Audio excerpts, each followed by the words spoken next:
help you identify and little tips on chandeliers. Start with the drip pan of a chandelier.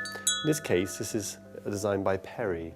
We've got a very classic, beautifully cut pan, coffin drops, small buttons, thumb printing they call this, where you can almost put your thumb in, and if you've got a big thumb, you can put it in.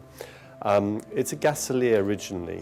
Gaseliers normally have a G-shaped kick arm, which basically means that the arm comes straight out of the main body, which would have taken the gas, and then curves down in the classic form and sweeps up.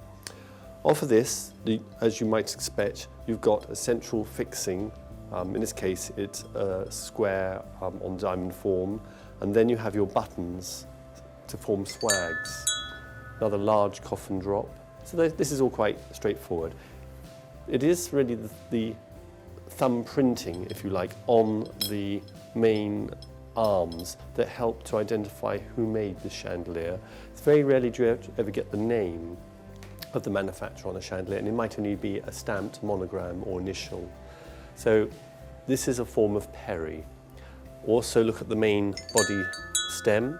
You'll see the ball is hollow in this instance, more thumb work, typical of Perry. Moving on, we've got up here, this is a continental chandelier, very identifiable once you know one as being Austrian. The main giveaway is the metal core with the plaques of glass each side. Now remember, Austria went into Italy in the 19th century and early 18th century. So you find Italian chandeliers in northern Italy have very much the same core body, a metal centre rod. Again, you could undo this chandelier and travel with it and transport it, not so easily, but this is what happened with these chandeliers. They were made for travelling from house to house. Going back to an English theme, this is in the style of Osler. No real recognisable feature apart from the classic Osler shade.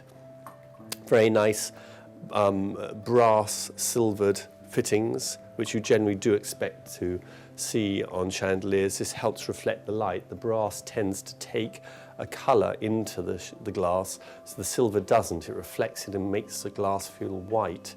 But in this case, you've got quite a high content of lead, so it gives a grey feel to the chandelier, which helps you to date it more as a 19th century chandelier and not a 20th century replica. So pans for Osler, this sort of cut is very classic. Osler sent hundreds of thousands of chandeliers to India, where they can be seen now on very large scale. They can be bought all over the world, in fact. They appear, they were Birmingham based. We've got here a Baltic chandelier, sometimes from Sweden, sometimes they're from Russia if you're very lucky. The blue glass helps to show that part of the world. It's more typical to have blue glass, sometimes a little bit of green, but generally it's always cobalt blue. Classic in Sweden and Russia to have this dish form, very good for catching the dust. And then the chains within the upswept part of the chandelier, nice obelisk, faceted cut obelisk in the centre, sign of great quality. Small arms, brass for candles originally, with their metal drip pans in this case. To date this, it's very hard because they still produce them today in Sweden, but they're not common in Europe. But to say Baltic countries, you do see them more.